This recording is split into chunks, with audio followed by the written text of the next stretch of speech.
No vas a ver ni un solo peso de mi dinero. Nada, soltó Lucía con una frialdad que me atravesó el alma. Apenas habíamos regresado del sepelio de mi esposo don Ernesto, y mi hija ya era otra persona. Nunca antes había visto en su mirada ese brillo codicioso. Ahora los 300 millones de pesos son míos. Mamá continuó sacudiendo el testamento delante de mi rostro. Es todo para mí. ¿Y usted? Ya no significa nada aquí. Solo habían pasado 12 horas desde que dimos tierra al amor de mi vida, y mi propia hija me echaba de la casa que habíamos construido juntos durante 40 años de matrimonio.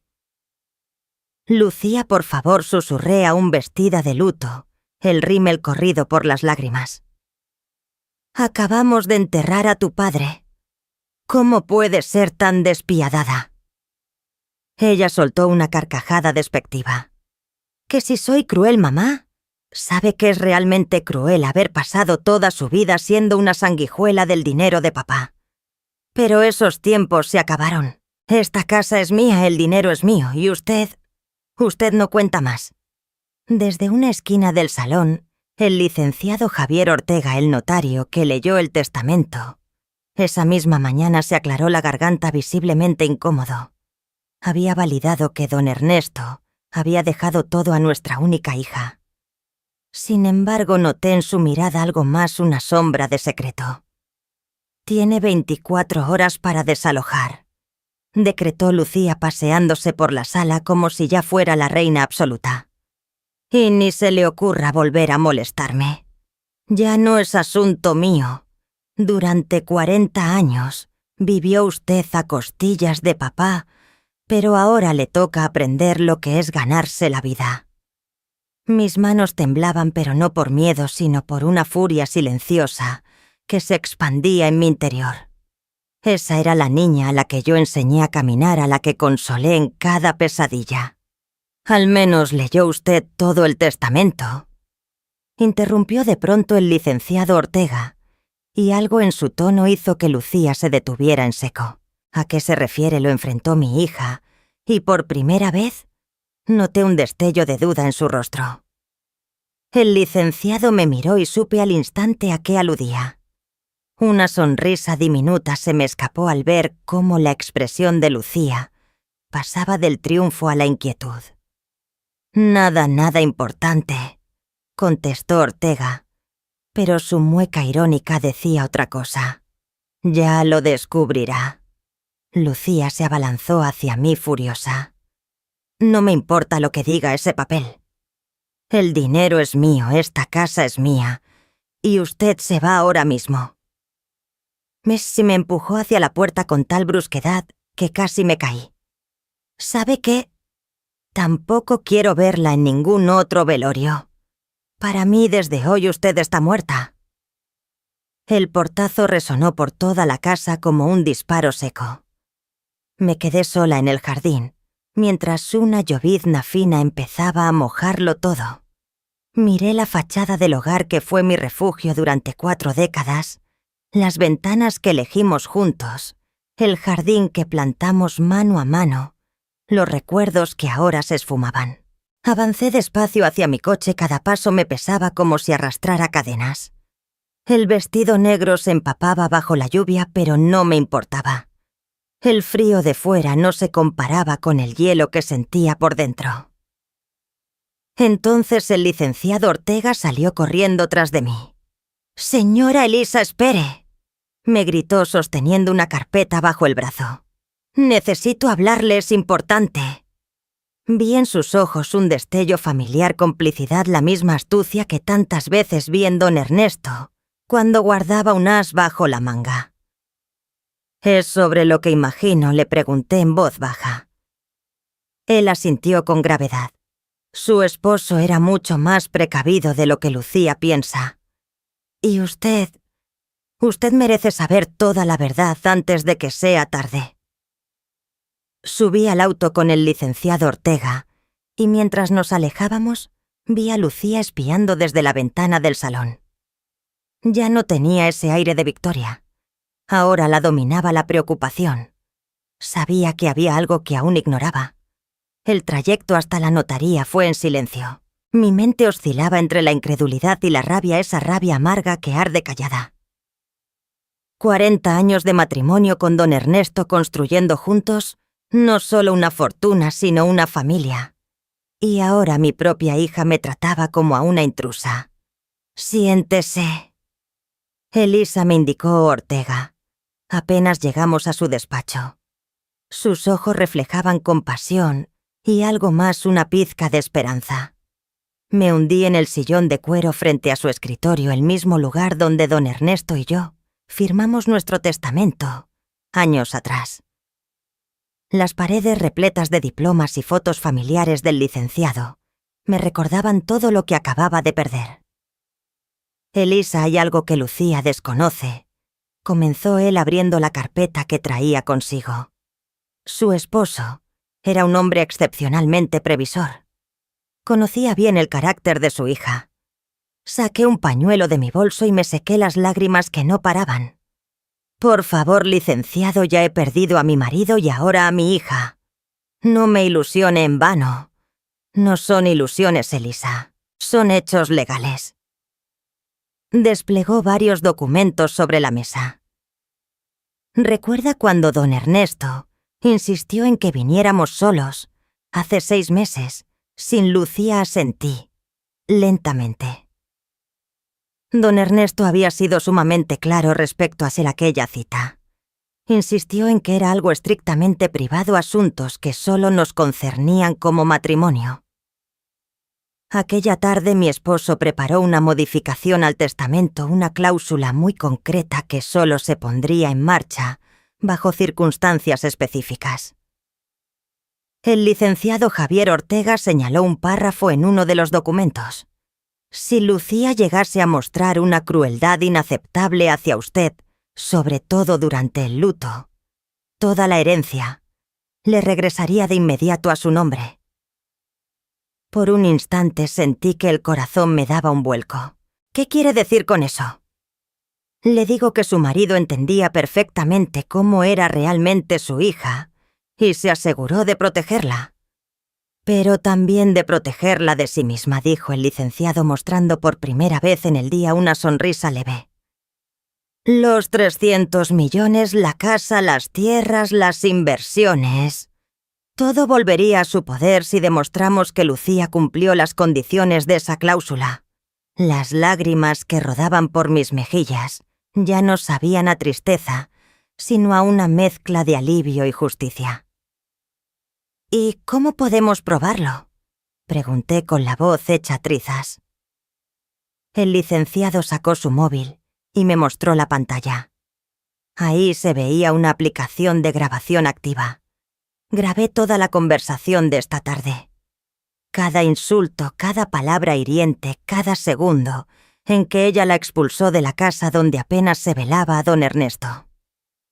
Me tapé la cara con las manos y lloré, pero esta vez de gratitud hacia Ernesto, mi querido Ernesto, que incluso desde la tumba seguía protegiéndome. «Eso no es todo», continuó el licenciado Ortega. «Su esposo dejó instrucciones detalladas. Debe dejar que Lucía crea que lo tiene todo bajo control. Durante un tiempo. Tiene que permitir que cometa errores, que muestre quién es realmente ante el mundo.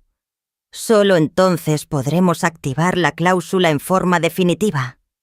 Quiere decir que debo seguir aparentando que lo he perdido todo». «Exactamente». Su marido conocía a Lucía mejor que nadie. Sabía que el poder la corrompería rápido y que usted necesitaría tiempo para decidir si realmente deseaba recuperar todo o si prefería darle una última oportunidad a su hija. Me acerqué a la ventana. Afuera la ciudad seguía con su rutina ignorante de la tormenta que sacudía mi existencia.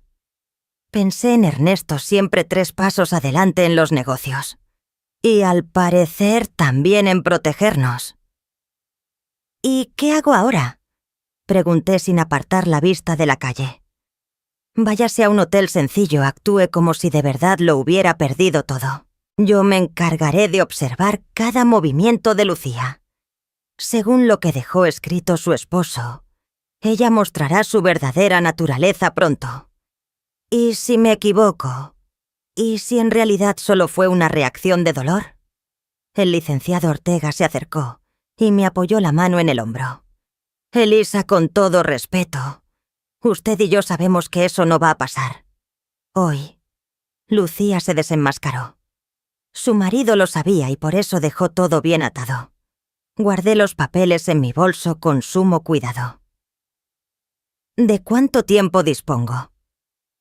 La cláusula puede activarse en cualquier momento dentro de los próximos 6 meses, pero su esposo recomendó esperar al menos 30 días para observar bien el patrón de comportamiento de Lucía.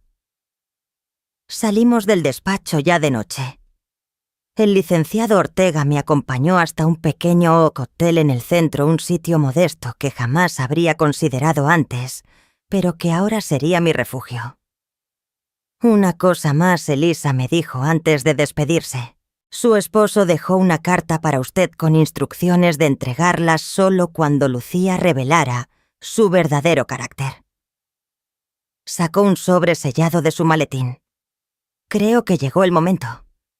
Me quedé sola en la habitación humilde con el sobre entre las manos temblorosas. En la portada escrita con la letra inconfundible de don Ernesto se leía: «Para mi querida Elisa, la mujer más fuerte que he conocido». Mis manos temblaron al romper el sello. La caligrafía de Ernesto era elegante e inigualable, esa letra que había admirado toda mi vida. Me senté en la cama bajo la tenue luz de la lámpara y comencé a leer la carta que mi marido había escrito para este preciso instante. Mi querida Elisa, si estás leyendo esto, significa que Lucía ha mostrado su verdadero rostro y mi plan está funcionando. Perdóname por no haberlo compartido contigo antes, pero necesitaba que tu reacción fuera auténtica para que ella creyera que había triunfado por completo. Las lágrimas brotaron de nuevo mientras seguía leyendo. Durante los últimos años he visto cómo nuestra hija se volvía cada vez más fría y codiciosa. ¿Recuerdas cuando despidió a Celestino, nuestro jardinero, solo porque pidió un pequeño aumento después de 20 años de trabajo leal? O cuando le negó ayuda a su prima Angélica tras perder el empleo. Observé cómo trata al personal, cómo se expresa de la gente humilde. Hice una pausa en la lectura y me quedé mirando la ventana del pequeño hotel. De verdad, don Ernesto, había visto lo que yo me negué a ver. Durante tanto tiempo, nuestra hija se había transformado en alguien irreconocible para nosotros. Pero había más. «Mi amor, ¿hay algo que necesitas saber?», seguía la carta. «Los 300 millones que figuran en el testamento no son toda nuestra fortuna. Existen cuentas adicionales, propiedades a tu nombre, inversiones secretas que solo tú y yo conocemos. La suma real de nuestro patrimonio asciende a 450 millones de pesos». Sentí que el mundo se detenía. 450 millones. Don Ernesto había sido todavía más previsor de lo que jamás imaginé. La mayoría de esas cuentas están en el Banco Nacional Sucursal Centro, a tu nombre de soltera, Elisa Rodríguez de Souza. La contraseña es la fecha de nuestro primer beso, 15 de mayo de 1985. El licenciado Ortega tiene todos los documentos necesarios, pero solo te los entregará cuando estés lista para tomar el control total. Seguí leyendo con cada línea, comprendiendo cuán minuciosamente don Ernesto había orquestado todo. Tu misión ahora es observar. Deja que Lucía crea que tiene el poder en sus manos, y pronto verás cómo el poder absoluto saca a relucir lo peor de cada persona. Ella gastará, presumirá y quedará expuesta ante todos por lo que realmente es.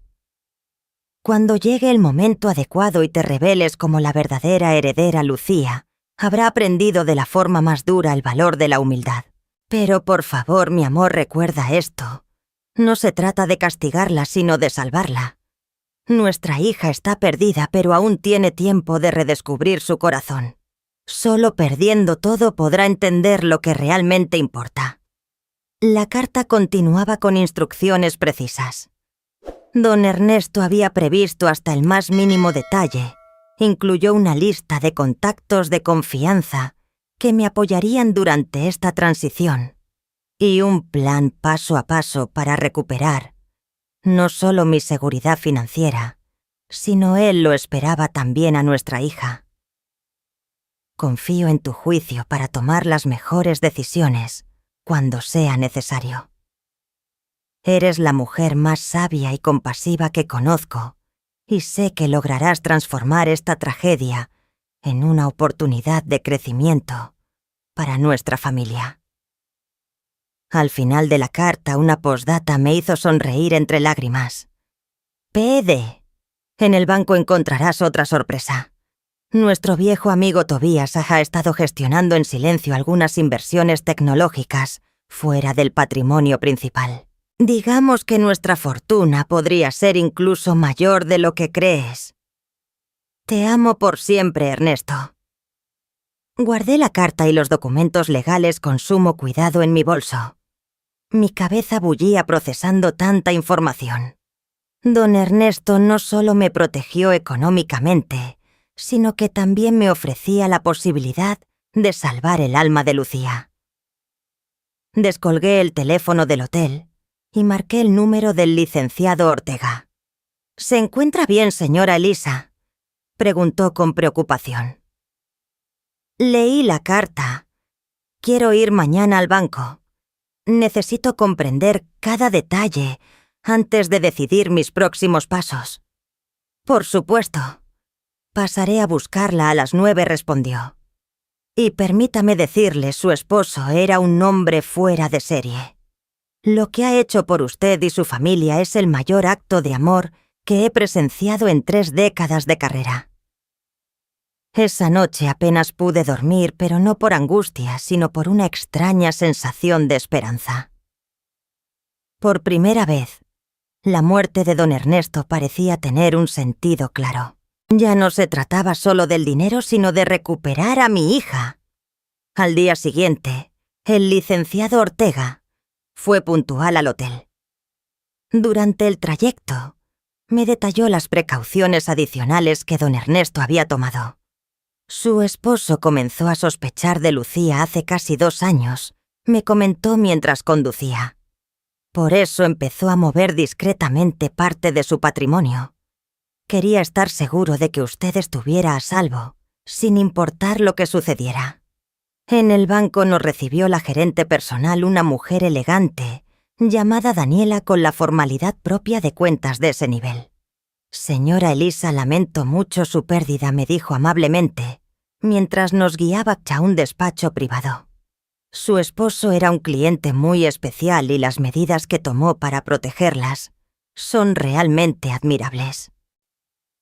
Durante 2 horas, Daniela me explicó el alcance real del patrimonio que don Ernesto había construido, inversiones adicionales, propiedades en el extranjero, fondos de inversión que crecieron silenciosamente durante años.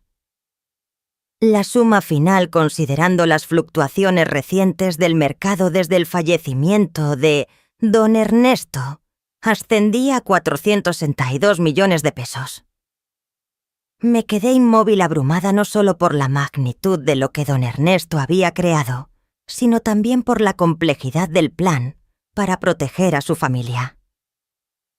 ¿Y qué ocurre con las cuentas que conoce Lucía?, pregunté, todavía asimilando la información.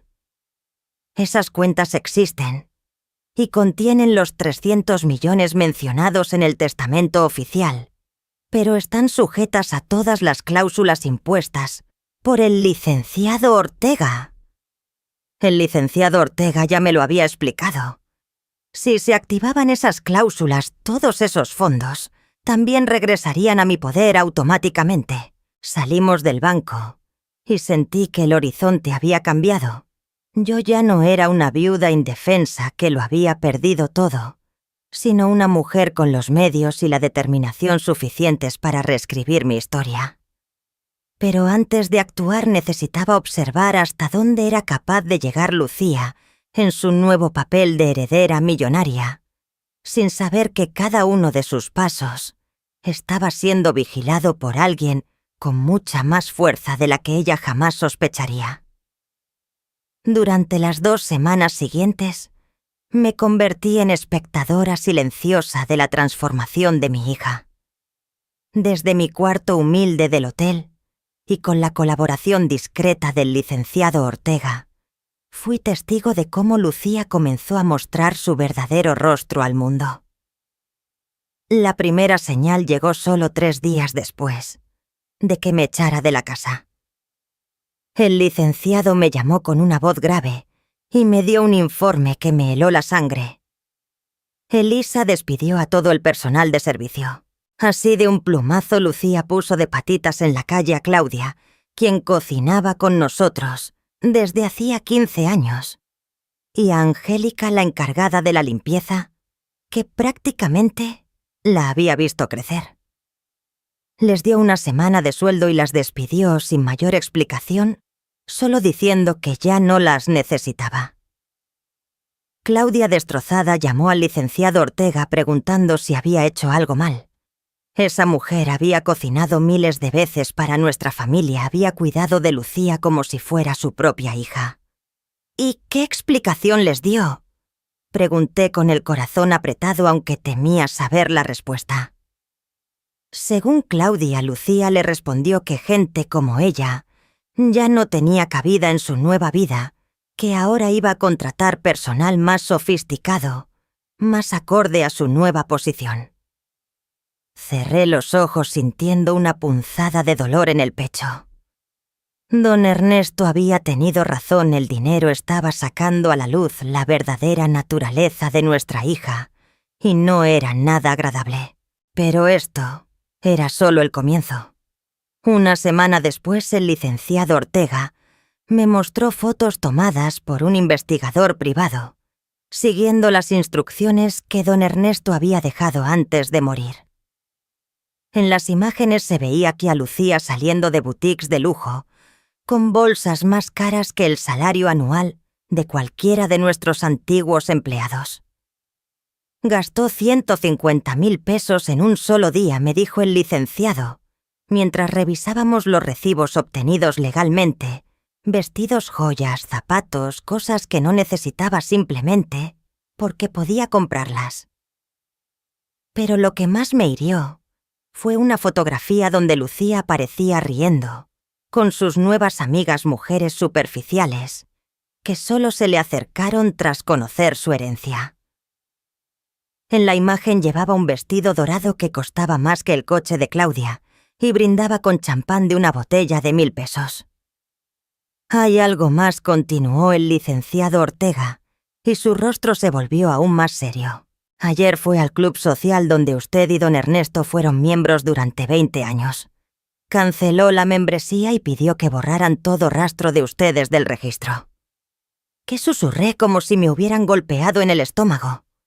Le dijo al gerente que usted ya no tenía ninguna importancia y que no quería que su nombre siguiera asociado al de ella en ningún lugar. Me senté en la cama del hotel y lloré no por el club, sino por la crueldad calculada detrás de cada gesto.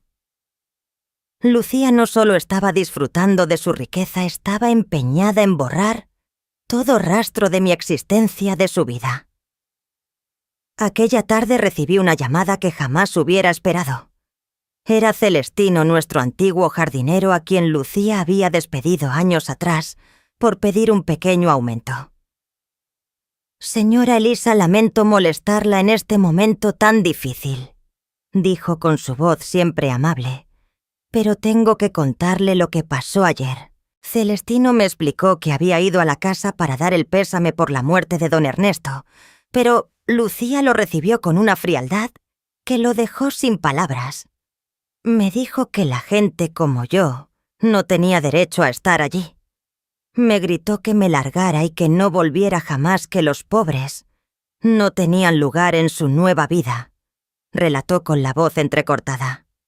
«Señora Elisa, ese hombre fue como un padre para mí durante 20 años. Cuidé esos jardines como si fueran propios y ella me trató como si fuera basura. Después de colgar el teléfono, me quedé sentada en la cama sumida en un silencio pesado durante horas.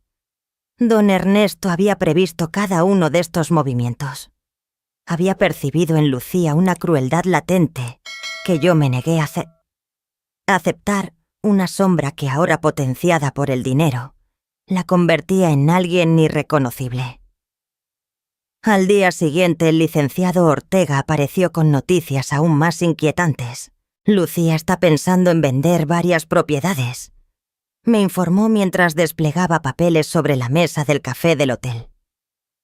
Quiere deshacerse de la casa de la playa, donde ustedes solían pasar los veranos del departamento, en el centro que don Ernesto compró para cuando Lucía fuera a la universidad.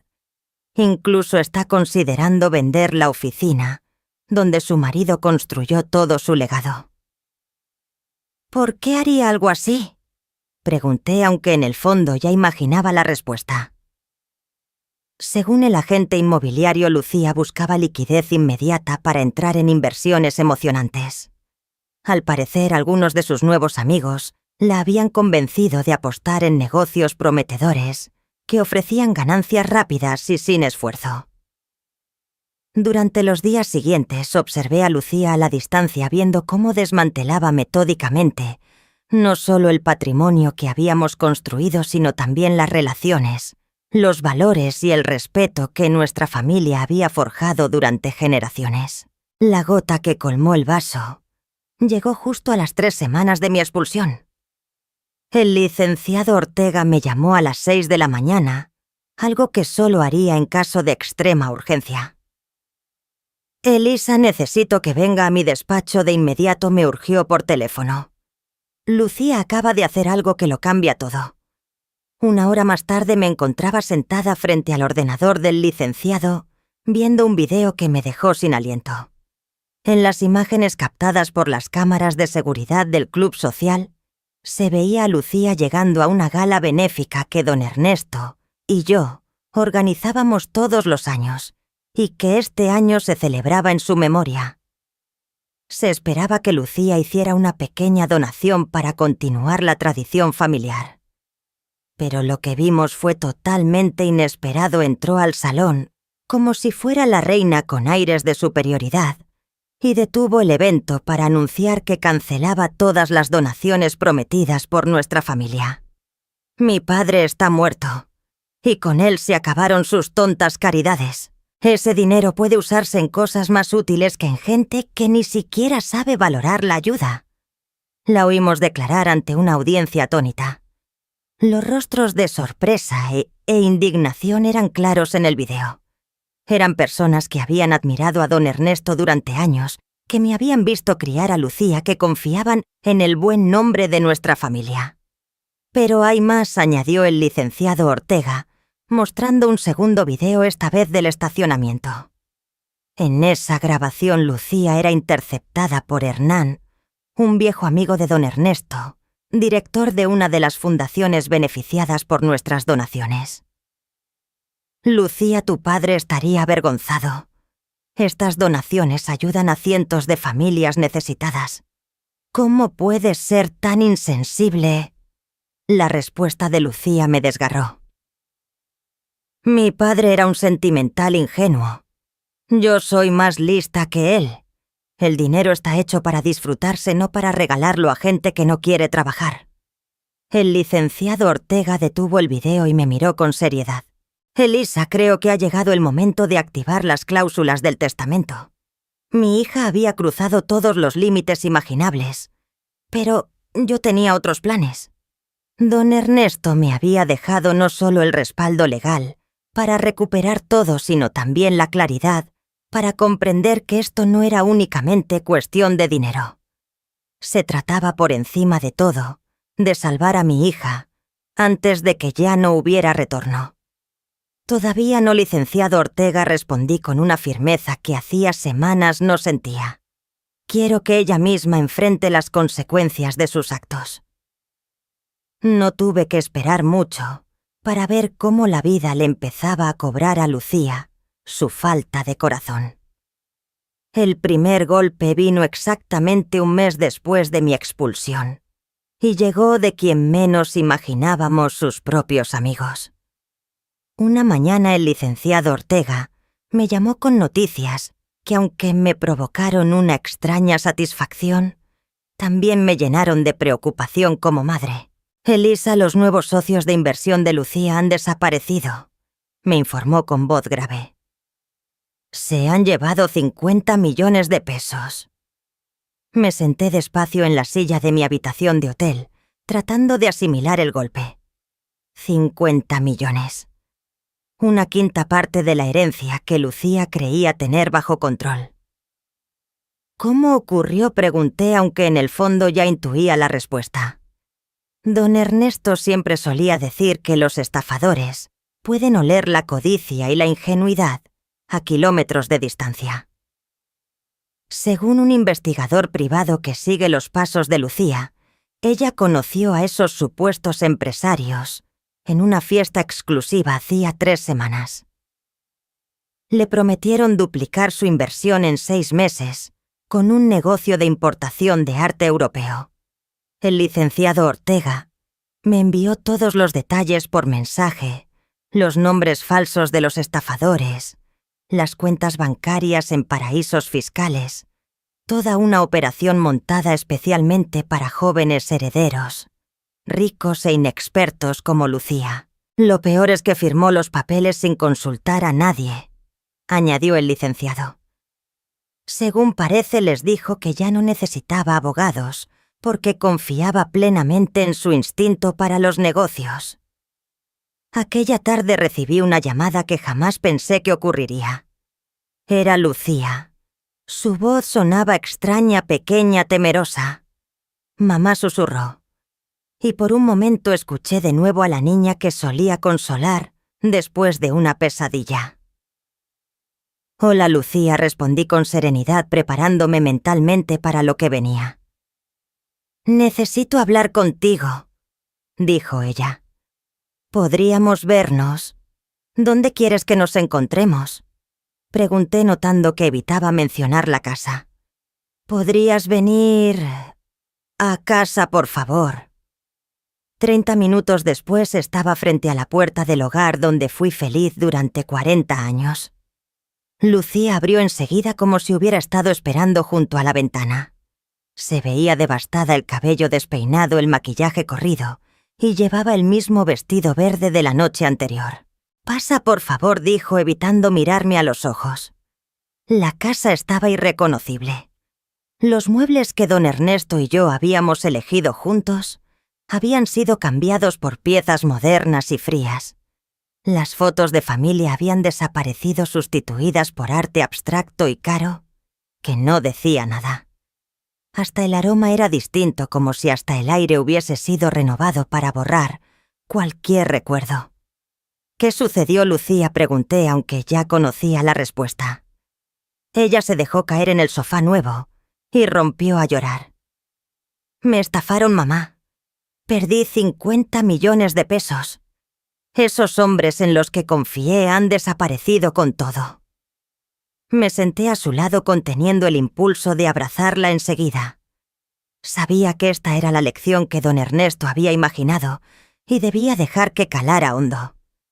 «¿Y qué piensas hacer ahora?», le pregunté suavemente. «No lo sé», sollozaba. «Los abogados que consulté dicen que es prácticamente imposible recuperar el dinero. Los estafadores usaron identidades falsas y cuentas imposibles de rastrear. El licenciado Ortega se negó a ayudarme cuando le pedí que se hiciera cargo del caso. Por supuesto que se negó. Él sabía bien que esta situación era la oportunidad que don Ernesto había previsto para que Lucía aprendiera las consecuencias de sus actos.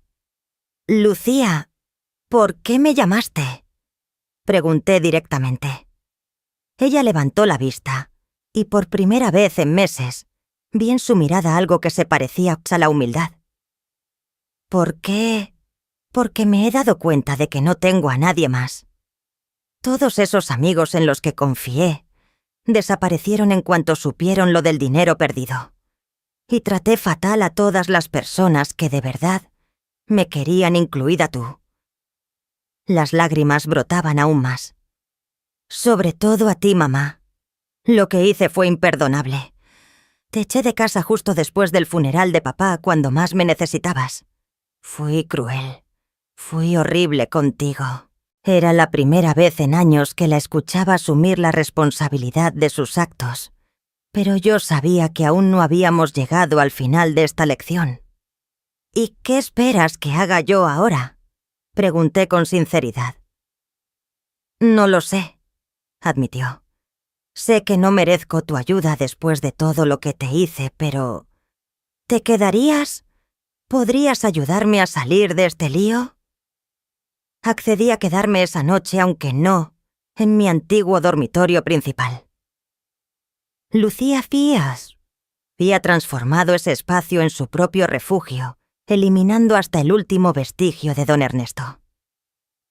En su lugar dormí en la habitación de invitados, un recordatorio constante de cómo había cambiado mi lugar en esa casa. En los días siguientes, fui testigo de cómo Lucía luchaba con el peso de sus propias decisiones. El dinero que quedaba seguía siendo una fortuna considerable, pero las pérdidas habían dejado a Lucía profundamente conmocionada. Por primera vez en su vida comprendió que el dinero no era ilimitado y que las malas decisiones tenían consecuencias reales. «Mamá, ¿crees que papá estaría decepcionado de mí?», me preguntó una noche mientras cenábamos en silencio.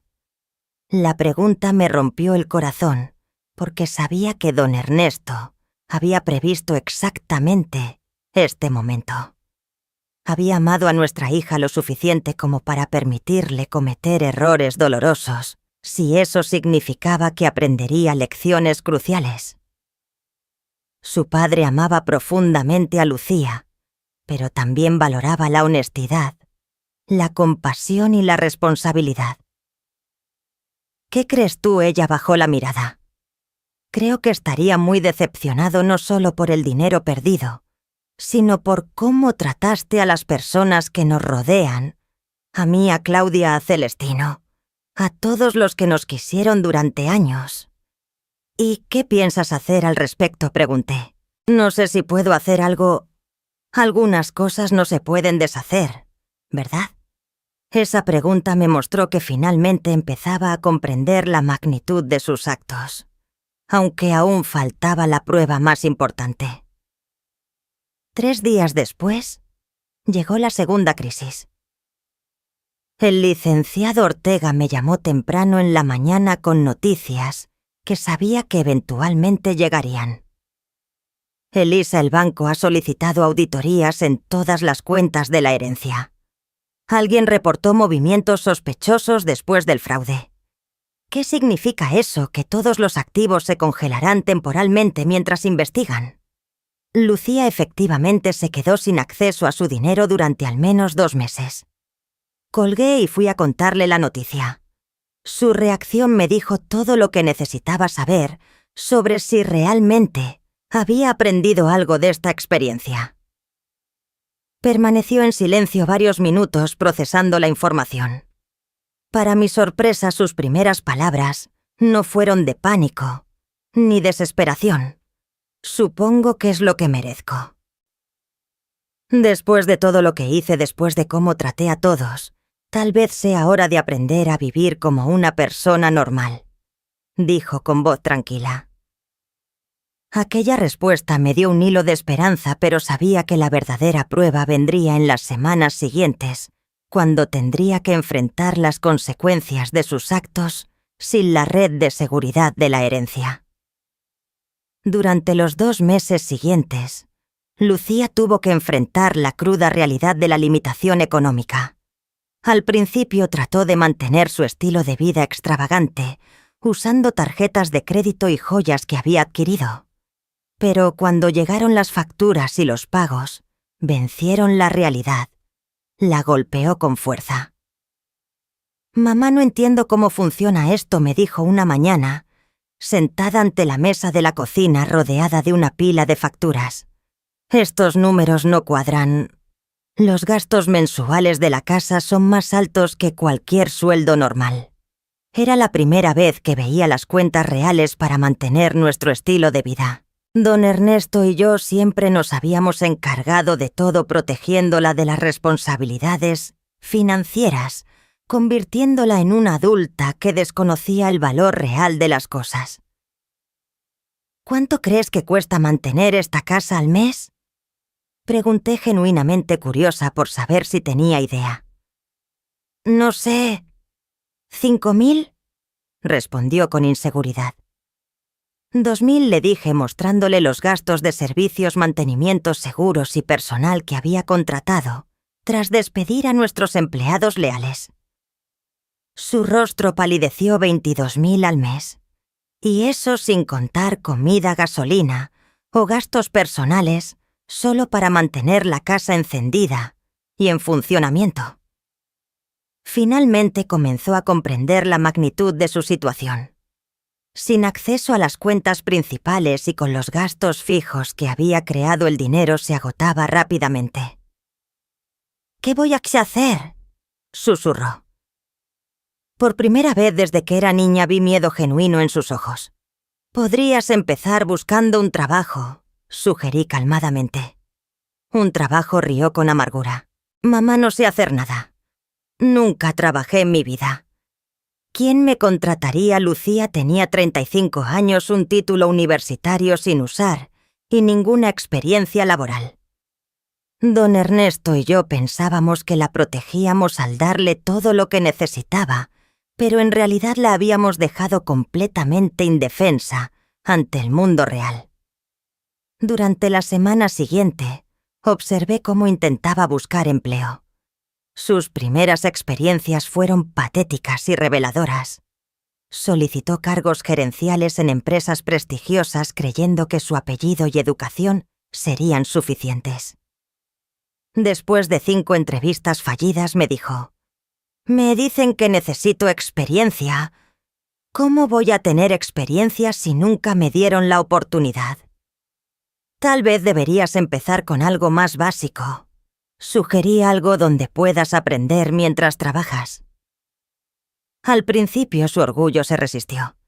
La idea de un trabajo de servicios le parecía humillante.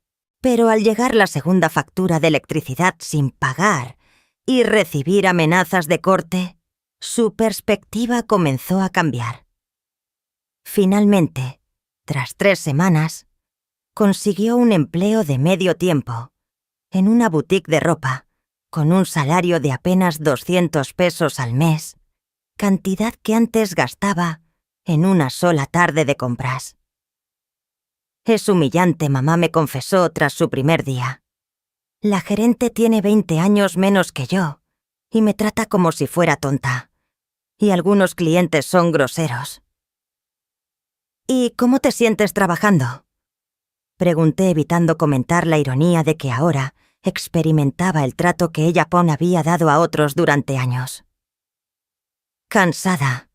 Me duelen los pies, me duele la espalda y no entiendo cómo la gente soporta esto décadas enteras», admitió. Pero algo empezó a cambiar después de la segunda semana. Comenzó a hablar diferente sobre el trabajo y sobre las personas que conocía allí. «Hay una mujer, Daniela, que trabaja en el turno de la mañana», me contó una noche. «Tiene 3 hijos y mantiene a su madre enferma con 2 trabajos. Nunca se queja, nunca llega tarde. Y siempre sonríe. No entiendo cómo lo hace». «¿Has hablado un poco con ella?», pregunté. «Sí», respondió Lucía. «Me contó que trabaja allí desde hace 12 años, que empezó tras divorciarse y tuvo que mantener a sus hijos sola». Lucía hizo una pausa como si estuviera digiriendo algo profundo. «Mamá, yo me quejé por perder 50 millones de pesos. Pero ella probablemente nunca ha visto ni 1000 juntos en su vida. Y es mucho más fuerte que yo». Era la primera vez que escuchaba a Lucía expresar una admiración genuina por alguien sin dinero, ni estatus social. Don Ernesto habría estado orgulloso de este pequeño avance hacia la verdadera empatía. El punto de inflexión llegó un mes después, cuando Lucía fue testigo de algo que cambiaría por completo su perspectiva. «Mamá hoy pasó algo terrible en el trabajo», me dijo aquella noche visiblemente perturbada. «Daniela recibió una llamada del hospital, su hijo menor sufrió un accidente y necesita una cirugía que cuesta 10.000 pesos. Su seguro no cubre el total». «¿Qué sucedió?», pregunté. «Se desplomó», mamá dijo. Nunca había visto a nadie tan desesperada. Me dijo que no tenía ese dinero, que había usado todos sus ahorros para los medicamentos de su madre y que no sabía qué hacer. Lucía guardó silencio durante largos minutos. Pude ver cómo luchaba con algo dentro de sí. «Mamá», me dijo finalmente. Continuó: «Tengo joyas que valen más que esa cirugía. Tengo vestidos en mi armario que cuestan más que el sueldo anual de Daniela, y ella debe decidir entre salvar a su hijo o alimentar a su familia. ¿Qué crees que debo hacer?». «Quiero ayudarla», dijo con determinación. «Venderé algunas de mis joyas. Esa pulsera de diamantes que compré el mes pasado por 5.000, ni siquiera me gusta. Puedo venderla y darle el dinero a Daniela». Esa noche, mientras Lucía dormía, llamé al licenciado Ortega. «¿Cómo va todo?», preguntó. «Mejor de lo que don Ernesto habría esperado», respondí. «Creo que ella realmente está cambiando. Por primera vez en años la veo como la niña compasiva que solía ser. Es hora de revelar la verdad». «Todavía no. Aún hay una prueba más que debe superar». Al día siguiente, Lucía cumplió. Vendió la pulsera y entregó el dinero a Daniela. Al ver las lágrimas de gratitud en los ojos de aquella mujer trabajadora y la expresión de satisfacción profunda en el rostro de mi hija, supe que habíamos alcanzado un momento crucial. Pero el universo tenía una última lección reservada para Lucía, una que ni siquiera don Ernesto había previsto. Esa misma semana llegó una carta por correo que lo cambiaría todo nuevamente. Era de otro abogado representante del patrimonio de un tío lejano de don Ernesto, recientemente fallecido. Señora Lucía leyó la carta en voz alta.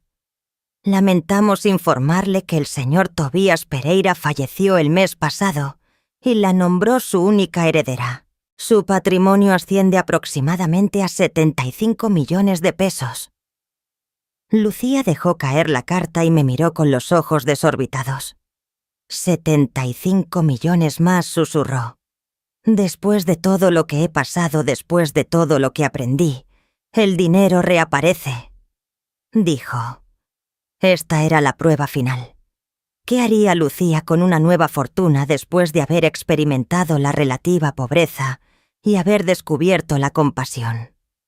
La carta sobre la herencia de Tobías era real, pero había un detalle que Lucía desconocía.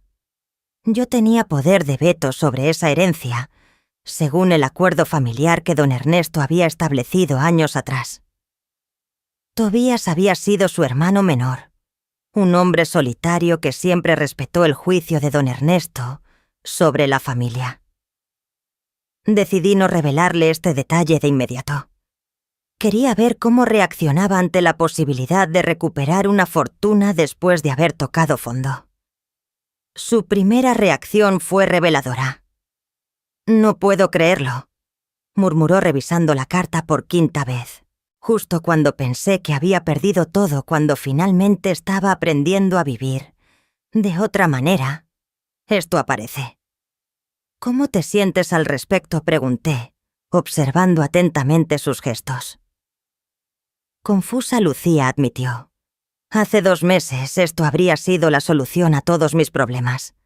Habría corrido de inmediato a reclamar el dinero y regresado a mi vida anterior. Pero ahora no sé si quiero volver a esa vida». Se sentó en el sofá y miró por la ventana el jardín que Celestino había cuidado con tanto esmero durante años. «Mamá, ¿sabes lo que descubrí trabajando en esa tienda?», me dijo. «Descubrí que puedo hacer cosas que jamás pensé que puedo trabajar. 8 horas seguidas, resolver problemas y ayudar a los demás.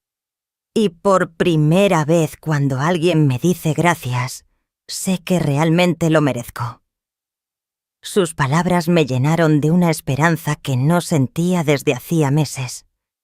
Esta era la Lucía que don Ernesto y yo habíamos esperado ver surgir algún día. Estos 5 millones podrían ayudar a muchas personas, continuó. Podrían beneficiar a Daniela, a Claudia, a Celestino, a todos los que traté mal cuando creía que el dinero me hacía superior. Esa noche hizo algo que me sorprendió profundamente. En lugar de celebrar o planear reclamar la herencia, de inmediato se sentó en la mesa de la cocina con un cuaderno y empezó a escribir. «¿Qué haces?», pregunté. «Estoy haciendo una lista», respondió sin levantar la vista. Una lista de todas las personas que había lastimado, de todos mis errores, y cómo podría usar este dinero para enmendarlos. Durante 2 horas observé cómo anotaba nombres, cantidades y planes detallados. Daniela y su hijo estaban en la lista, por supuesto, pero también Claudia, Celestino, las fundaciones que había cancelado y hasta los empleados de la boutique que ganaban salarios mínimos. «Mamá, ¿puedo preguntarte algo?», me dijo al terminar. «Claro. ¿Crees que papá me perdonaría por todo lo que hice?». La pregunta me rompió el corazón, porque sabía que don Ernesto había planeado este momento de autodescubrimiento y arrepentimiento. Él amaba a Ana Lucía incondicionalmente, pero más que perdón quería que encontrara su camino para convertirse en la persona que sabía que podía ser. Antes de que pudiera responder, sonó el teléfono. Era el licenciado Ortega. «Elisa, necesito hablar con usted y con Lucía de inmediato. Hay algo importante sobre la herencia de Tobías». «¿Qué tipo de algo?», pregunté. «Prefiero explicarlo en persona. Pueden venir mañana por la mañana a mi oficina». Esa noche casi no dormí. Sabía que el licenciado Ortega quería discutir mi poder de veto sobre la herencia de Tobías y que había llegado el momento de tomar una decisión crucial sobre el futuro de Lucía. Al día siguiente, llegamos temprano a su despacho. Lucía llevaba su uniforme de la boutique lista para trabajar después de la reunión. Verla vestida de forma sencilla con zapatos cómodos, en lugar de tacones, me recordó cuánto había cambiado en estos meses. «Siéntense, por favor», nos indicó el licenciado Ortega con expresión seria. «Lucía, hay algo sobre la herencia de tu tío Tobías que necesitas saber». Lucía se inclinó hacia adelante atenta. Su tío Tobías era un hombre muy sabio y conocía la situación tras la muerte de tu padre. Antes de fallecer estableció una condición muy específica para su herencia. «¿Qué tipo de condición?», preguntó Lucía con ansiedad en la voz. El licenciado abrió una carpeta y sacó un documento. «La herencia solo puede reclamarse si tu madre Elisa certifica por escrito que has demostrado un cambio real en tu carácter y que estás preparada para manejar responsablemente una fortuna de esta magnitud». El silencio llenó la oficina como un peso denso. Lucía se giró hacia mí lentamente y vi en sus ojos una mezcla de comprensión, sorpresa y alivio. «¿Lo sabía?», me preguntó con voz suave. «Me enteré anoche cuando el licenciado Ortega me llamó. Mentí piadosamente. No era el momento de revelar que yo sabía este detalle desde el principio». «¿Y usted qué piensa?», preguntó Lucía con la voz ligeramente temblorosa. «¿Cree que he cambiado lo suficiente para merecer esta responsabilidad?». Era la pregunta que había esperado durante meses. Una pregunta que definiría no solo el futuro económico de Lucía, sino el tipo de persona en la que se convertiría en los próximos años. «Antes de responder, quiero hacerte una pregunta», dije. «Si decidiera que aún no estás lista, si perdieras esta herencia para siempre, ¿cómo te sentirías?». Lucía reflexionó durante largos minutos. Hace 2 meses habría estado desesperada, habría suplicado, prometido cualquier cosa. Habría hecho un escándalo, admitió finalmente. Pero ahora creo que estaría bien. Aprendí que puedo sobrevivir sin millones, que puedo trabajar, contribuir y ser útil, incluso sin la fortuna familiar. Y si te dijera que estás lista, pregunté, ¿qué harías con los 75 millones de pesos? Sin vacilar, tomó el cuaderno donde había escrito la noche anterior. Primero repararía todo el daño que hice, compensaría a quienes lastimé, restauraría las donaciones canceladas y me aseguraría de que nadie más sufra por mi egoísmo pasado.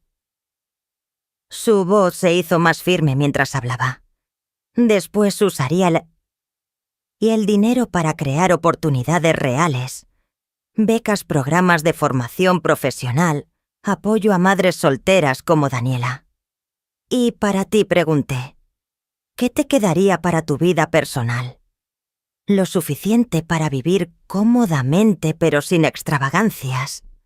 Ya no necesito probar mi valor con lo que compro o dónde vivo. Sonrió con una dulzura que hacía años no veía.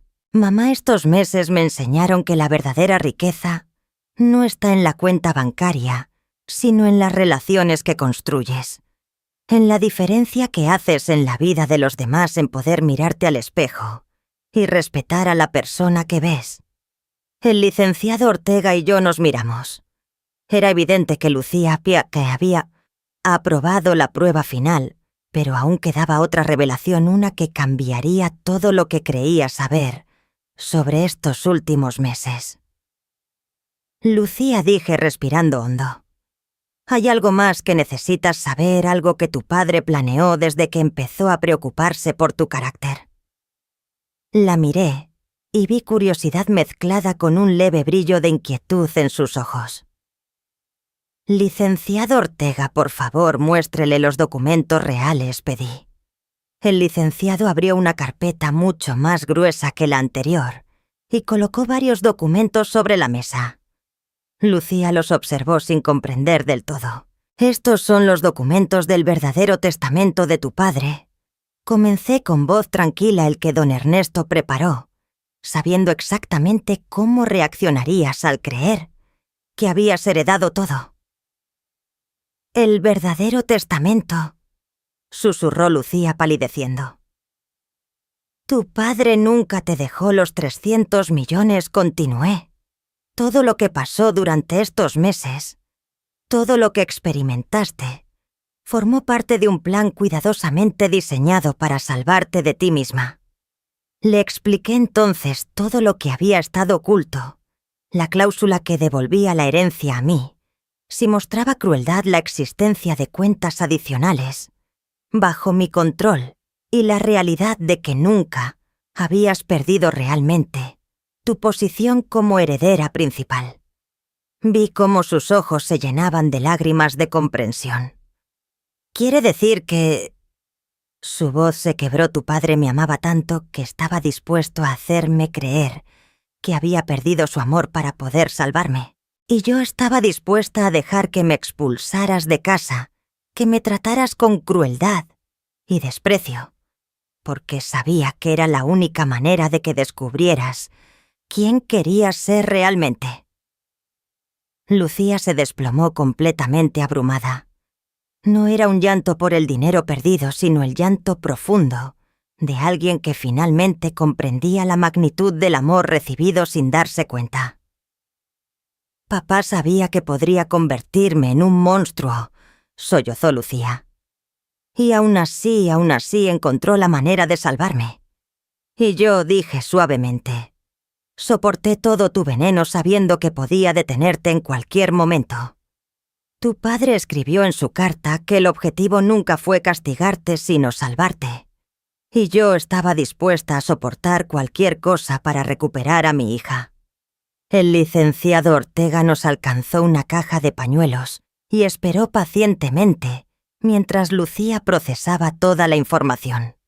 Entonces, ¿los 50 millones que perdí con los estafadores?, preguntó entre sollozos. Sí, en pesos, respondió el licenciado Ortega. Esa parte no estaba prevista.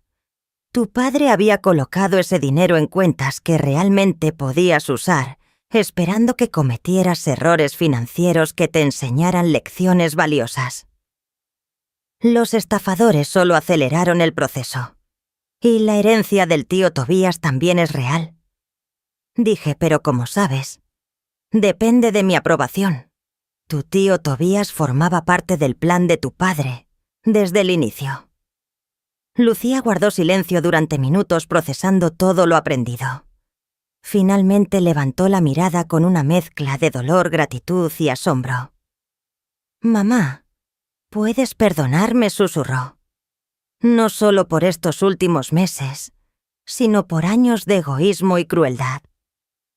Te he perdonado desde el primer día porque sabía que la hija que crié todavía estaba allí bajo toda esa amargura y codicia. ¿Y ahora qué?», preguntó. «¿Qué pasará con todo el dinero?».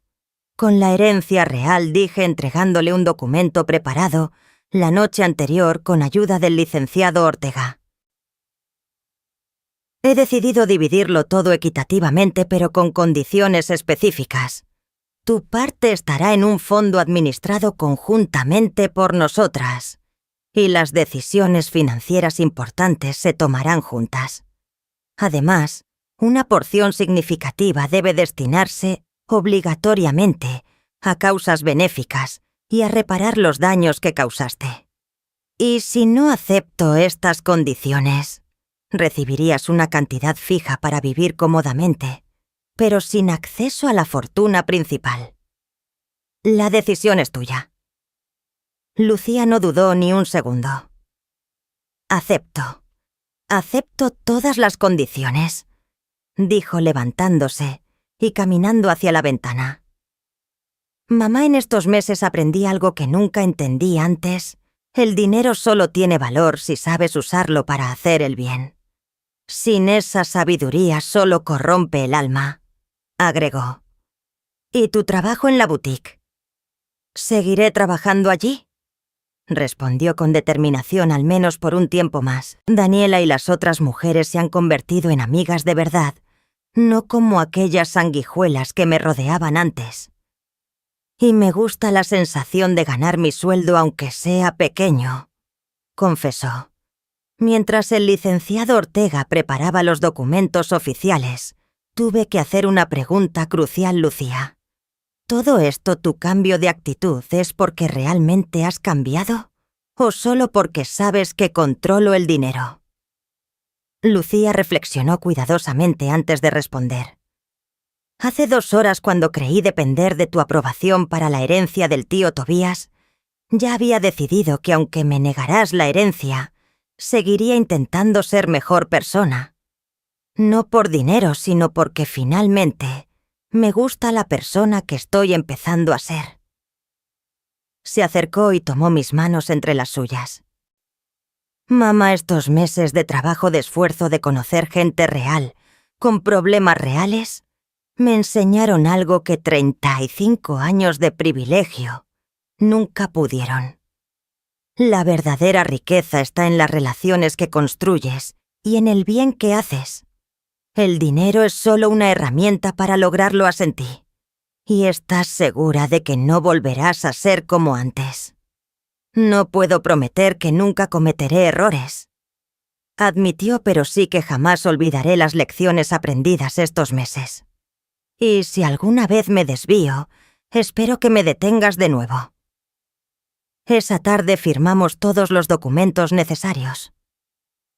Lucía se convirtió oficialmente en copropietaria de una fortuna que ahora superaba los 500 millones de pesos, incluyendo la herencia de Tobías y los ingresos de las inversiones durante los meses de crisis.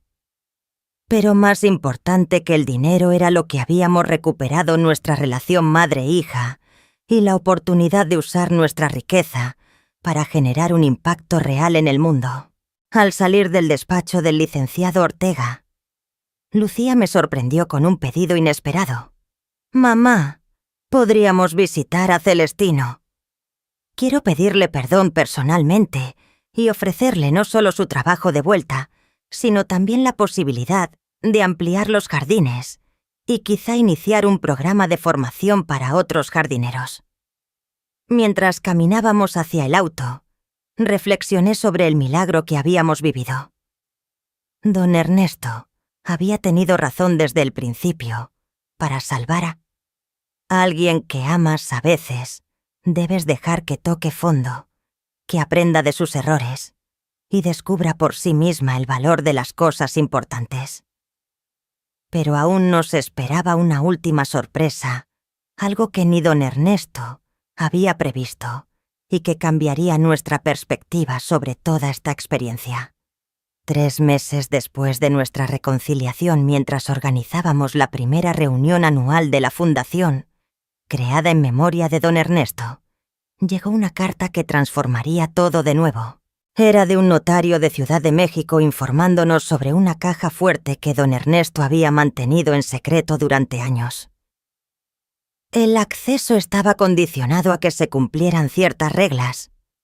Lucía debía, por haber trabajado con su propio dinero al menos 3 meses, haber ayudado sinceramente a alguien necesitado, y que madre e hija hubieran firmado los documentos oficiales de reconciliación. «Papá realmente pensó en todo», susurró Lucía mientras leíamos la carta. «Incluso planificó para después de que aprendiéramos nuestras lecciones». Viajamos al notario esa misma semana. Nos condujo a un sótano donde nos esperaba una caja metálica de tamaño mediano. Al abrirla encontramos algo que ninguna de nosotras esperaba. Además de documentos financieros, había una colección de cartas escritas por don Ernesto durante los últimos 2 años de su vida. Las cartas estaban fechadas y numeradas, dirigidas a momentos específicos de nuestro proceso de sanación familiar. La primera estaba marcada para cuando Lucía comprendiera el valor del trabajo.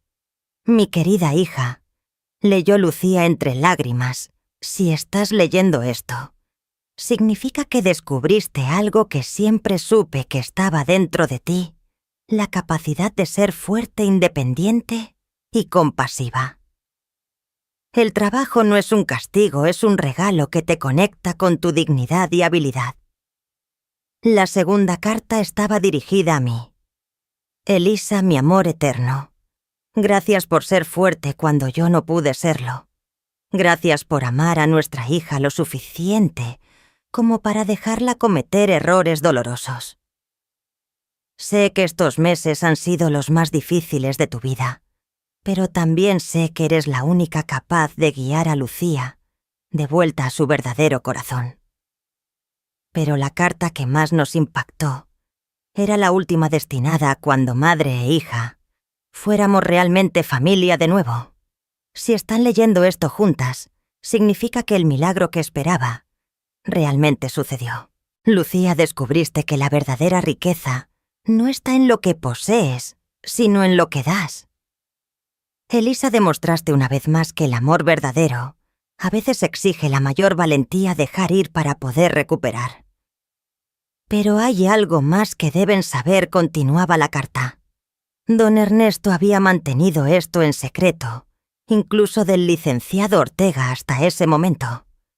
Durante los últimos 5 años había donado silenciosamente millones de pesos a organizaciones benéficas alrededor del mundo, sin usar nuestra fundación familiar para que fuera completamente anónimo.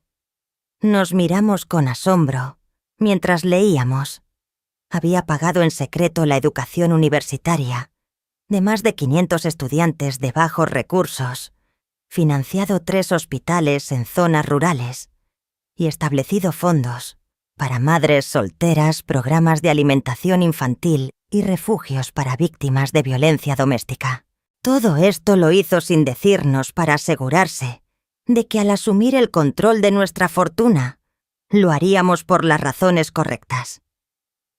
La carta explicaba que don Ernesto había donado casi 100 millones de pesos durante esos años, estructurando las donaciones para que continuaran automáticamente tras su muerte, si demostramos estar preparadas para continuar su legado.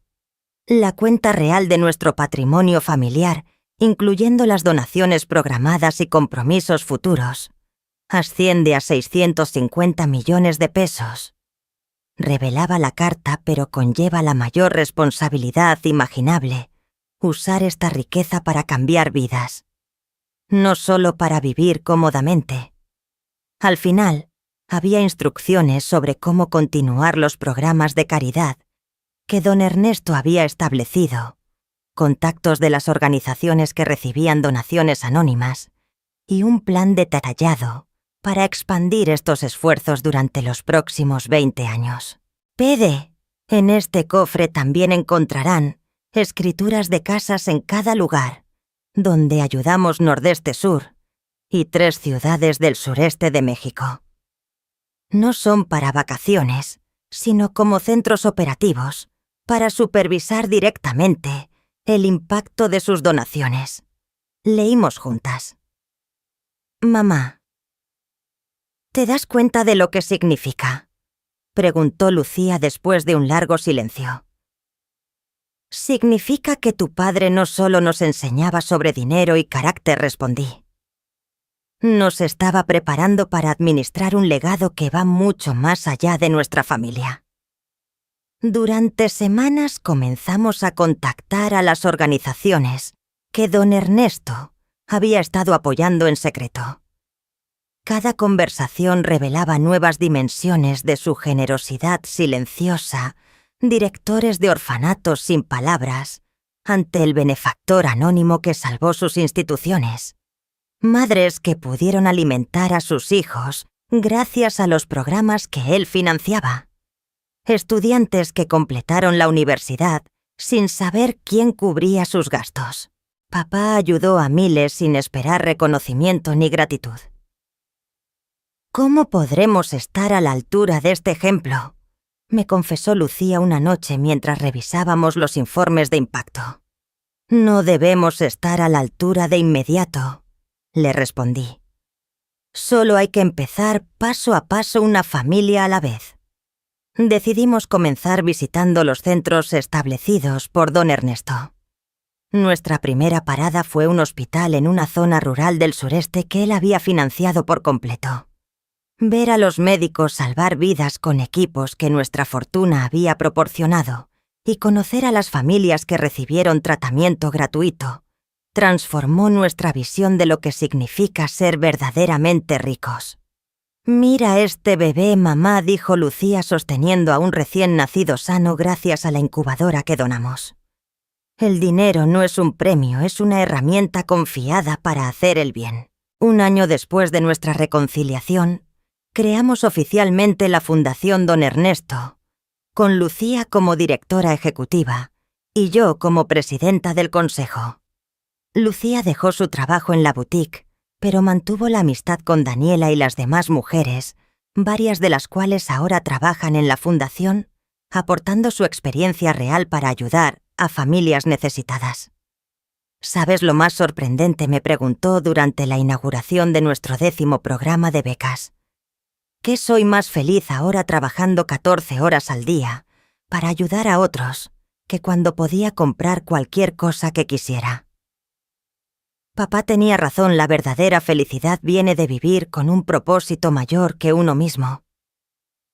Esa noche, mientras revisábamos solicitudes para nuestro nuevo programa de microcréditos a madres solteras, reflexioné sobre la extraordinaria jornada que habíamos vivido.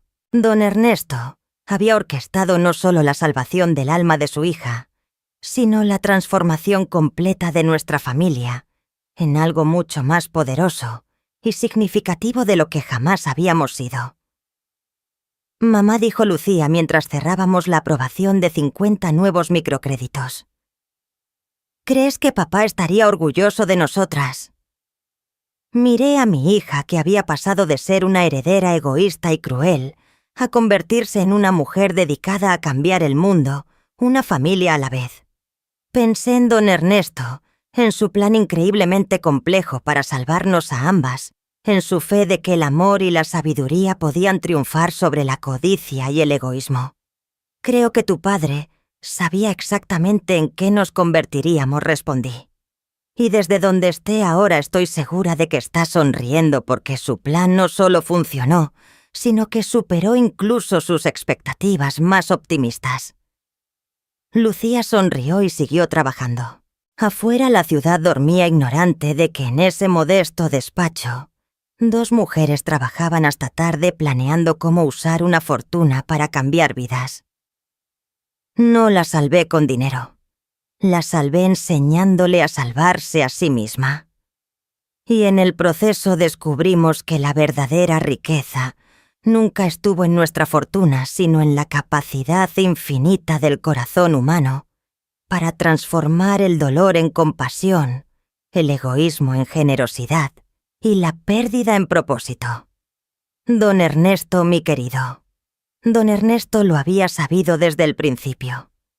Ahora que todo ha pasado y la calma finalmente ha vuelto a nuestra casa y a nuestros corazones, me siento a reflexionar sobre lo que estos meses me enseñaron. No se trata solo de dinero de herencias, ni de fortuna. Se trata de la manera en que decidimos vivir, de cómo enfrentamos la adversidad y de la fuerza que encontramos en nosotras mismas cuando creemos que ya no queda nada. Aprendí que ser madre no es solo proteger, sino también enseñar a dejar que los errores sean maestros. Aprendí que incluso cuando los hijos nos hieren con su egoísmo o sus decisiones equivocadas, el amor verdadero exige paciencia, firmeza y la fe de que aún en el dolor hay oportunidad de crecimiento. Para todas nosotras mujeres que hemos pasado décadas cuidando, enseñando y sacrificando, quiero decirles que nunca es tarde para volver a encontrar nuestra voz y nuestro poder. Nunca subestimen la fuerza que poseen, porque incluso en los momentos más oscuros podemos sembrar semillas de esperanza y transformación, tanto en nuestras familias como en nuestro entorno. La compasión, la paciencia y la sabiduría acumulada con los años son tesoros más valiosos que cualquier fortuna. Son herramientas para reconstruir relaciones, sanar heridas y guiar a quienes amamos hacia un camino mejor. Hoy, mientras miro a Lucía y veo en ella a la mujer que emerge más fuerte, consciente y generosa, siento una paz que solo llega cuando comprendemos que cada desafío, cada lágrima y cada lección forman parte de un plan mucho más grande. No necesitamos esperar a que otros cambien. Podemos ser ejemplo, sostén y guía. Y aunque las pérdidas materialmente duelan, lo que realmente importa es el legado que dejamos en los corazones de quienes tocamos con amor y sabiduría. Me encantaría saber de ustedes. ¿Alguna vez tuvieron que enfrentar situaciones donde su paciencia y experiencia como mujeres mayores se convirtieron en la guía para los demás? Compartan sus pensamientos o experiencias en los comentarios. Aprender de sus historias también es un regalo invaluable.